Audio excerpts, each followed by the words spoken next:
From outside of the Itsuka home, three individuals watched from a distance. An older man, along with two younger individuals around high school age. This man went by many names and aliases, but the one that he was given from birth, Samuel Joseph Schroeder, along with his cohorts, Evan and Ava McCulloch. Although this trio went by a different name, they were known as the Mirror Masters. At least as a group. You see, back in the day, Mr. Schroeder was the one and only Mirror Master. He always had been. But as he got older, he felt as though he needed someone to pass down his legacy to, people whom he could teach, helping hands. It made the process so much easier. His specialty, his career, well, it was all about the mighty dollar and what you needed done. If you needed something stolen, if you needed someone taken from point A to point B, if you needed a life taken, he's the type of man that you called and you didn't find his number in the yellow pages or on an online forum. No, he worked under the table. And now, with his associates, they were known as the Mirror Masters, a trio of criminals who specialized in many fortes. In their special use, the mirror, because through it, there were so many possibilities. So, you can imagine their surprise when the founding leader of DEM approached them with a rather lucrative mission. All they had to do was break into a home, kidnap 6 little girls, and, well, dispose of everyone else in the house. They were briefed as to who they'd be going up against. A guy with shockwave powers, Cisco Ramon, aka Vibe, Leonard Snart, Captain Cold, a guy that has freezing powers but has to conduct it through his gun. Take away the gun and he's powerless. And finally, Shido Itsuka, the Flash, the new famed hero from Japan, the Scarlet Speedster. He was going to be a tricky one, but he shouldn't be too difficult. After all, once they put him in their domain, they would be in control. In the meantime, Shido would finally crash on the couch, along with Snart and Cisco. It had been a long day of child rearing, protecting, and educating. Snart was in charge of the food, and he was surprisingly efficient at cooking, even better than Shido. Shido was in charge of doing chores and other household responsibilities, but with the quickness, it wasn't too difficult, although it did mean that he was sent on running a lot of errands, so he was zooming all through town. As for Cisco, he was in charge of entertaining and watching the kids, which was a lot easier said than done, because, as you know, the girls tended to get into a lot of antics when they were already fully grown, so you can only imagine what they get into in their toddler stages. But everyone was already tuckered out, and it was time for bed for them, as the 3 boys finally took a moment to themselves. When are they going to turn back to normal? Cisco asked.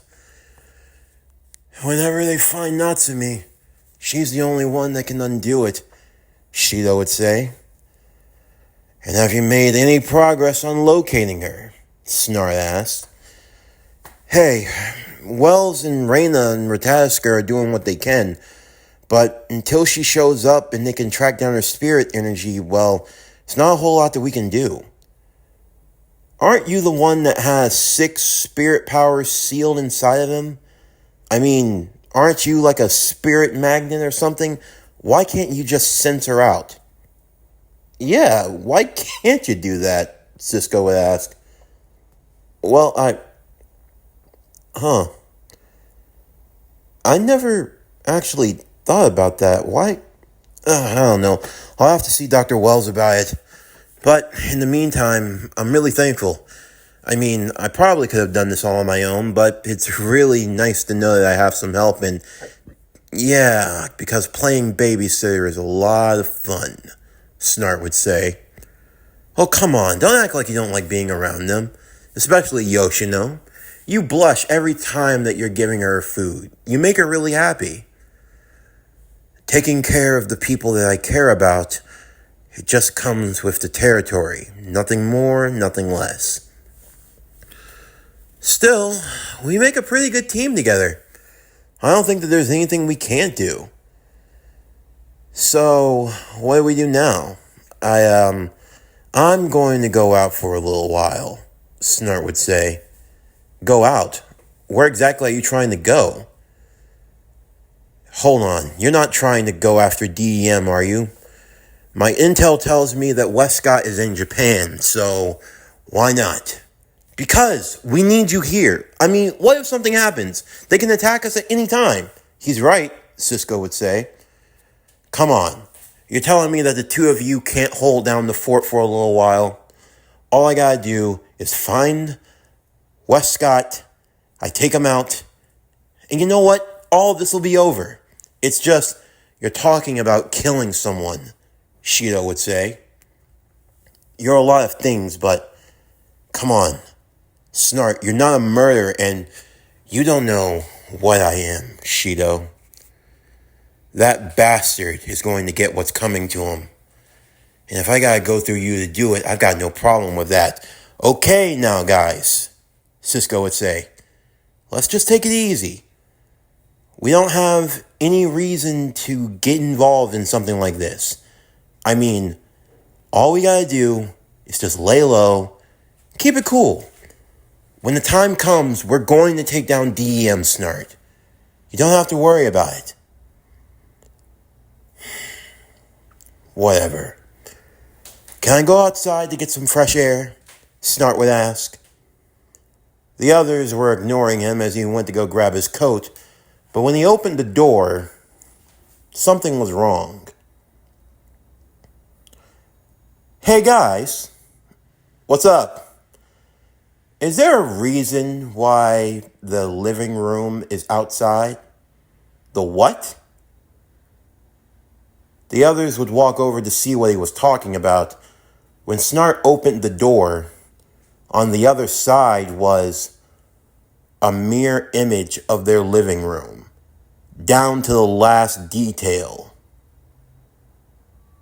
What the hell? Cisco said.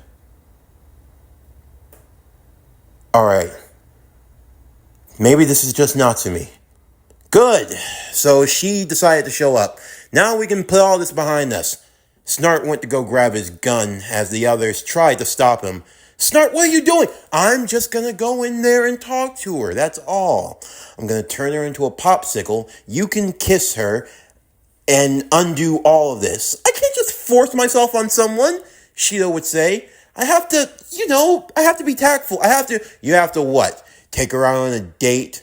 I'm sorry, but I'm not just going to sit around here all day while you play Mr. Loverboy. I'm taking care of this once and for all. Now out of my way. Snart pushed past the both of them as he walked into the mirror room. Okay. Spirit, Natsumi, trickster, whatever the hell you want to call yourself. Here's what's going to happen. You have to the count of 3 to show yourself. Otherwise, I use this gun and I start turning this place into Mount Everest. Before Cisco and Shido could have a chance to stop him, the door would slam shut. Shido would race to the door and open it once again, and yet again there was a mirrored living room. But there was no Snart. And for Snart, when he opened the door, all he saw was his own reflection. There's no way they're that stupid, Ava would say. Looks like it, Sam said. All right, synchronize your watches, folks. You know the drill. We have 6 targets, a potential 7th, and we have 2 hostiles. But I thought there were 3, Evan would say. No, one of them's actually our man on the inside, but if you come across him, well, you're going to have to make it look like it was an actual struggle. It's all a part of the game, but if anything, it's actually more in favor for us. Now, out of the 6 targets, you shouldn't take any of them lightly. Even if they are little girls, they're dangerous. They have the power to blow up this entire country, so we'll need to be swift in their capture. What about the 7th? The one known as Origami, yeah. We were told to bring her in as a bonus if possible, but it's not something we need to worry about. So, if things don't get too hectic, then by all means, she's just human, so in her state, she's not going to be able to do too much against us. Bringing her in shouldn't be a big deal. And what about the Speedster and the Freeze guy? Speedster, I have personal plans for him. You two, you focus on taking out Captain Cold.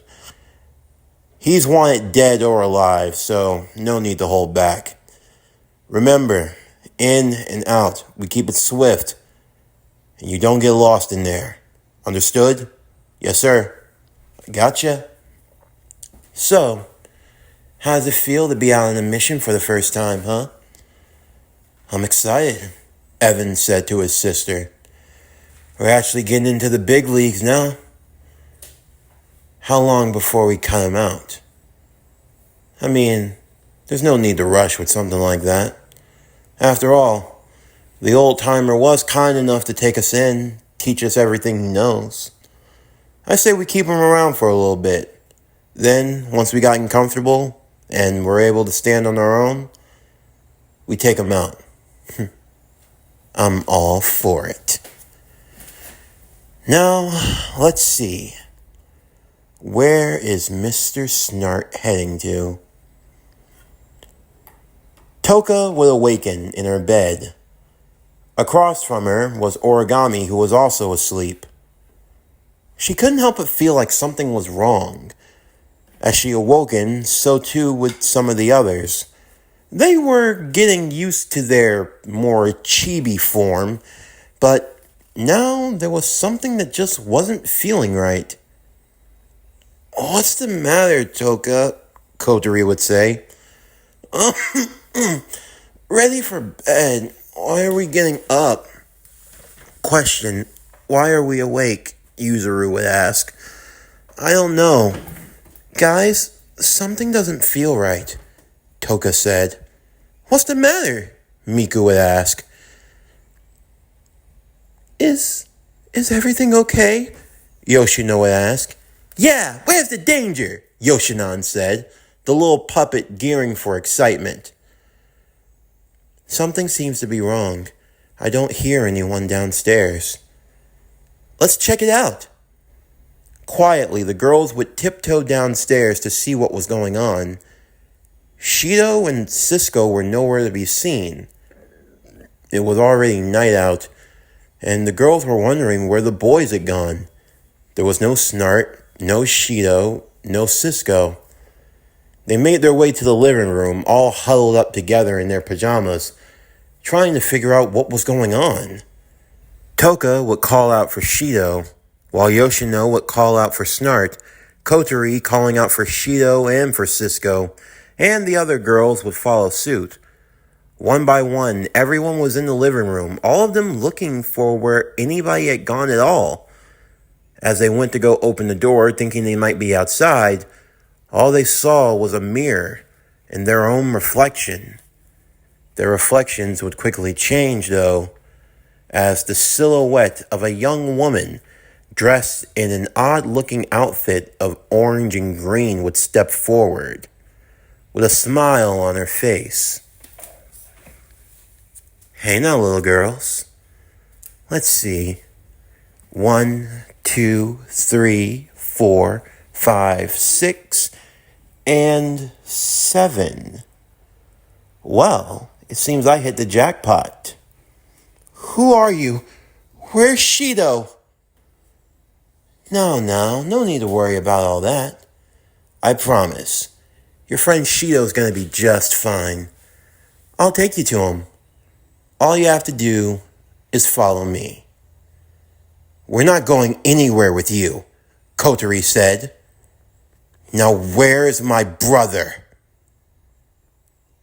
In the meantime, Shido and Cisco found themselves trapped in a mirrored living room. Trying to get back, all they saw were their own reflections, respectively. What is this? It's gotta be Natsumi, Cisco would say. Come on, you know how she's always pulling pranks and tricks. I mean, how do we know that she's not the one responsible? This is bad. Shido would grab hold of the ring that was on his finger. As he held it forward, he would enter into his Flash costume. Really? Costume change now? Cisco would say. What? Always gotta be prepared. Yeah, thank goodness I grabbed my gauntlets. Cisco slapped them on along with his glasses, as he was now ready to fight as Vibe. So what do? Well, we're obviously trapped somewhere, so I'll see if I can find a way out. Shido would speed all around this mirrored apartment. Every window he opened was just a mirror that led to his own reflection. As he did so, he would arrive back to Cisco in a rather quick state. I just searched around the place. There's no way we're getting out of here anytime soon. So what, we're just trapped in here? Seems like it. Hold on. Have you tried vibing? Vibing? Through objects. Your body, your molecules. If you move fast enough, you should be able to vibrate through the mirror. Okay, then what? Well, you'll be on the outside, obviously. Yeah, alright, let's try that. As Shido was getting ready to mirror and vibe through the main door, Cisco stood behind them, waiting to see what would happen. All he had to do was get Shido through that door. All he had to do was get Shido through that door. Shido would be taken out, Snart would be captured, the girls all get taken out, and he's none the wiser.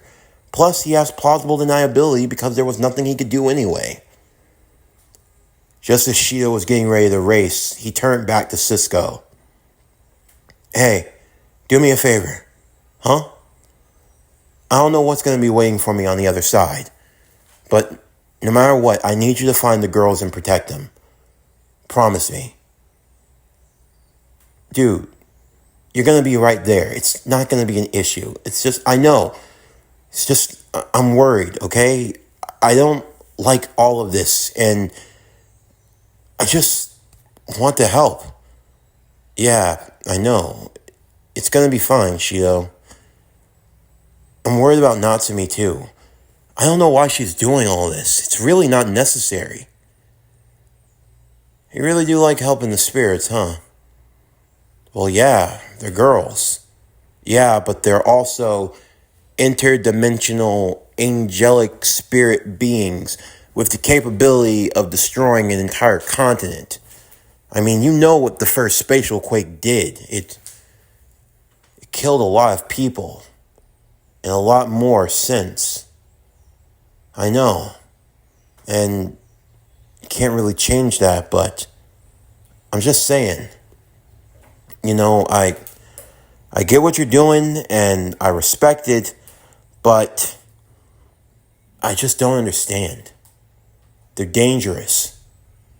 Do you know how many people's lives they've ruined? My life? What? Nothing. It's nothing, really. It's just... Cisco, what's the matter? I know that whenever you're helping out with the girls, when you've been helping out these last 2 days, you always look a little uncomfortable around them. What's the matter, Cisco?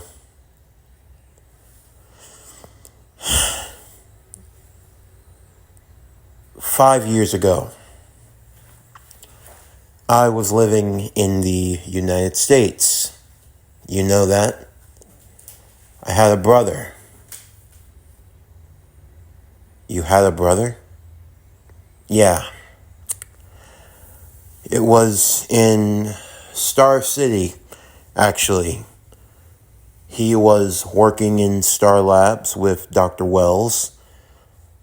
And Dr. Wells was working on this new state-of-the-art particle accelerator. And my brother Dante, he was there at ground zero. Ground zero of a spatial quake. Happened right there in the lab. Some spirit was making contact with the accelerator. They tried to shut it down, and it didn't work out, and a lot of people died that day, Shido. And I'm sorry, I try to keep it to myself. I don't want to make a big deal. I trust the doctor, but I hate it, man. It's just they're monsters, and it's just saving them, helping them after everything they've done. I just don't get how you can, Cisco. I'm sorry. You wouldn't know, okay? I don't blame you. It's just, why? Why are we trying to help them? Huh? Like, did they care? Did they care when they took my brother away? And now, I mean, look at what we're in. Look at where we're trapped in, man. Everything you've put yourself through. I just don't get it. What about your friend? What about Origami? Origami? You know how her parents died, bro. A spirit killed them in front of her very eyes. How do you think she feels? Any of us. It's like when you try to help them, you're helping the same beings that took our families away, man. And I get it, the whole thing with coterie. And look, helping her, that's one thing. But I know. It's probably selfish to want to help them. I get it. Really, I get it. But they're people too, Cisco. The ones that haven't done anything wrong, the ones that haven't killed, they deserve a chance. Well, what about Kurumi? She's a monster, a murderer. You're going to give her a chance too? What? You can't answer? I have to try. Why? Why do you have to try with them? You're not going to... Cisco, I know it's not easy, okay?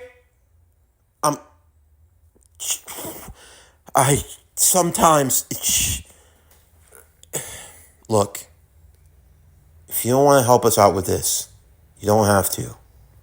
I'm not going to force you to do anything you're not comfortable with.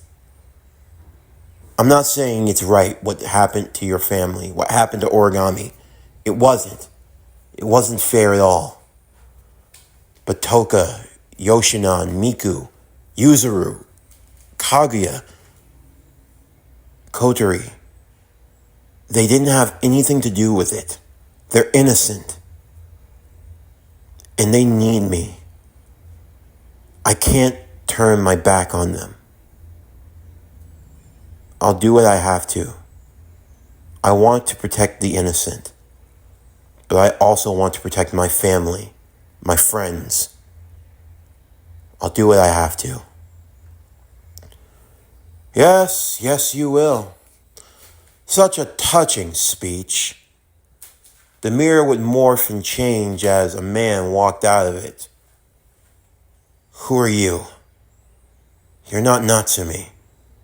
No, I'm not. You can call me the Mirror Master. And How fortunate that I should get you in a situation like this. I don't think the odds are in your favor. It's 2-on-1, Shido would say. You're right. It is 2-on-1. But not the way you think. You think I'm trapped in here with the both of you. But let me enlighten you, my friend. No reason for you to die ignorant. I'm not trapped in here with the both of you. You're trapped in here with the both of us. What?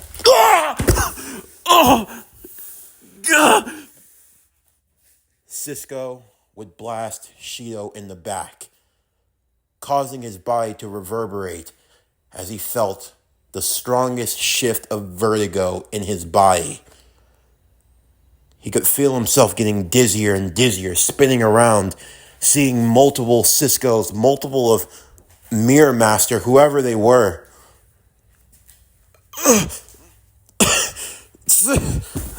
Cisco, I'm sorry, Shido. Meanwhile, Snart was making his way through the mirrored dimension of the apartments himself, with gun in hand. As he made his way through the halls, they began to shift and change into a hall of mirrors. I really hate spirits sometimes. Well, it's your lucky day, friend, Evan said. You're not dealing with spirits. You're dealing with me. I recognize that voice. How you been, Snart? Evan McCulloch. That means if you're here, that means your crazy-ass sister's here too. DM stooges, all the same. What can I say? DM money is good money. I hope that good money is worth it when you're dead. Snart would shoot at the mirror only for it to crack. Really, man? You're in a hall of mirrors, and that's the first thing you do? If I break every one of them, I'll find you eventually. Yeah, well, good luck with that. You know, you've been a real pain in the ass to Mr. Westcott. You know, he's put a big target on your head, dead or alive. That means now I don't have to hold back when I kick your ass. I'd really like to see you try it. Yeah. Well, your friend Shido is already gone, so you won't be much problem. Shido? What about Shido? Well, you're always a smart guy. I figure you should be smart enough to know when a traitor's in your midst. Traitor? Yeah. That Cisco fella? His information came in handy really well. Don't worry. With Shido, we're making sure it's painless. But with you, this is going to be painful. As Shido, Snart, and the girls found themselves trapped by the trio of Mirror Masters. Meanwhile, under the cover of night on the other side of town, Kurumi looked up to the full moon. Such a beautiful and dazzling display. When suddenly, who should appear but the man in yellow? I figured we'd be meeting again, but not this soon. Where's Shido? I'd much rather play with him. I don't play games with children. Aw, that's too bad. You need to learn to loosen up a little bit. Kurumi, Or should I say, nightmare. The one and only. How can I help you? Simple. I need your powers. Zofkiel. You're not the first.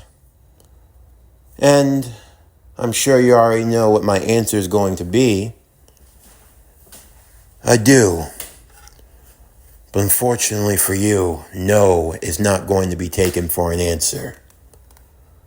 So you can't respect when a girl says no?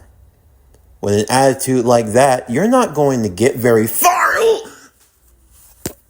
The man in yellow grabbed Kurumi by the throat. I told you, I'm not playing games. Oh, really? Oh! With enough force, he snapped her neck as her limp body fell into his arms, only for it to disappear as he heard the cock of a gun to the back of his head. Now. You want to try that again? Pulling out a gun on me is a bad move. Oh, don't worry. I've got all the time in the world. Or so you think. Well, we'll just have to see about that now, won't we? So, who's under the mask? If you're so clever, why don't you figure it out? Oh, I will. After I kill your sorry ass.